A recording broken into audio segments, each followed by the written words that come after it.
pourquoi ils s'énervent tous, là? Parce qu'on arrive chez notre bon seigneur Aristo. On va lui dire 2 mots au passage. On va lui expliquer que c'est pas bien de nous réclamer ce qu'on peut pas lui donner. Ça peut plus durer. Et si je comprends bien, vous voulez la tête du roi? Le roi? On n'a rien contre lui. On l'aime bien, mais il faut que ça change. Alors là, je comprends plus. Ils savent pas ce qu'ils veulent. Détrompe-toi. À la veille de la Révolution, le peuple ne réclame pas la tête du roi. Tout juste veut-il limiter ses pouvoirs et mettre fin aux injustices et aux inégalités. Car la France de Louis XVI vit sous un régime féodal. Le peuple, enfin, le tiers-état comme on l'appelle, croule sous le poids des impôts payés au roi, aux seigneurs et au clergé. Et pendant ce temps, à Versailles, on mène la grande vie. Certains nobles perçoivent même de belles pensions, comme la comtesse de Polignac, qui reçoit 500 000 livres par an. C'est 1000 fois le salaire d'un ouvrier, et pourtant les caisses du royaume sont vides. Cette faillite est due surtout au soutien de la France dans la guerre d'indépendance américaine. Lafayette et ses amis ont coûté cher pour lutter contre les Anglais. Bref, il faut trouver des sous. Les ministres du roi, dont Necker, proposent de faire payer l'impôt à la noblesse qui, bien sûr, n'est pas d'accord. C'est pour ça que Louis XVI décide de réunir les États généraux. Une grande assemblée où sont représentés la noblesse, le clergé et le tiers-état. Les députés du tiers sont choisis parmi les bourgeois, car les paysans et les ouvriers ne savent ni lire ni écrire. Enfin, le roi demande que l'on rédige partout en France des cahiers de doléances dans lesquels les Français font part de leurs plaintes. Nul doute qu'en ce printemps 1789, on est loin d'imaginer l'ampleur que va prendre la Révolution. Mais la colère gronde.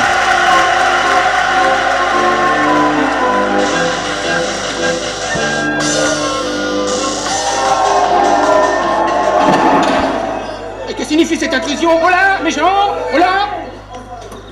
Alors, mon bon seigneur, on a une bonne descente. Il va faire un gros rôle, Aristo. Madame... Et si on passait par la tête avec son fauteuil? Pitié, papa, la fleur! Les amis, du calme, pas de violence.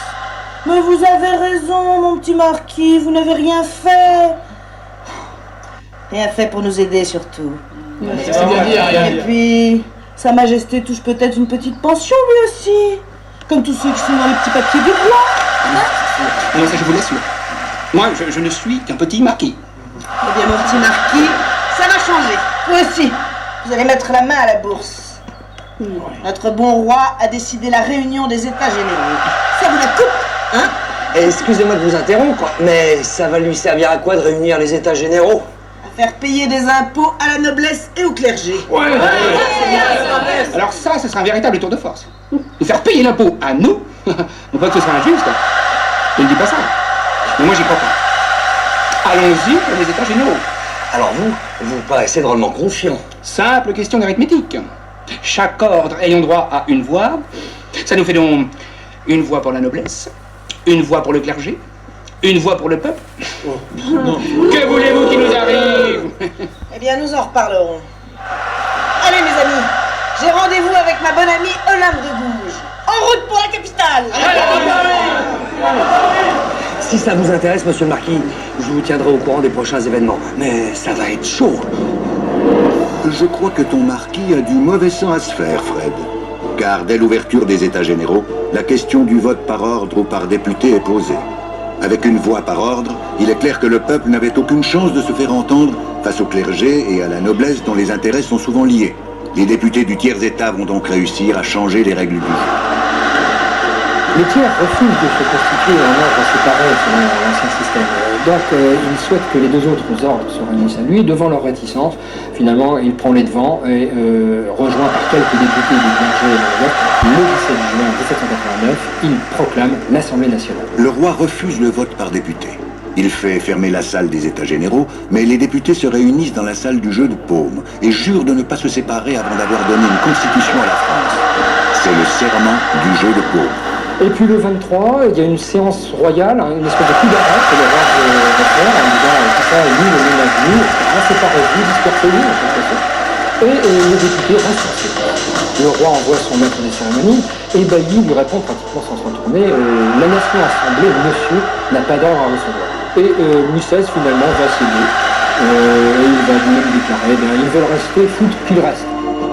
Mais le roi n'a pas dit son dernier mot. Il renvoie son ministre Necker, qui était favorable à la réforme des impôts, provoquant la colère du peuple. Et il concentre autour de la capitale 30 000 soldats pour prévenir les désordres. À Paris, la peur et la tension montent. Citoyens, j'apporte des nouvelles graves. J'étais au café de Foix, au Palais Royal. J'y ai rencontré un certain Camille Desmoulins, un avocat qui arrive de Versailles. Il affirme que les troupes du roi préparent un massacre pour cette nuit. Il parle même d'une Saint-Barthélemy des patriotes. Et alors? Alors, Camille Desmoulins est monté sur une chaise, un pistolet dans une main, une épée dans l'autre, et il a crié « Aux armes! Aux armes !» Armes, citoyens, formez vos batailles. Fred, la Marseillaise n'existe pas encore. Elle ne sera écrite qu'en 1792. Excusez-moi. Bon, il en a de bonnes, ton Camille Desmoulins. Mais les armes, vous allez les trouver où? Aux Invalides, pardi 3000 fusils et 12 canons, ils sont stockés. On n'a qu'à déstocker. Allez, la poudre, on a pour vous. À la Bastille, par exemple. Ah, bonne idée, à la Bastille. Allez, mes amis, tous aux Invalides.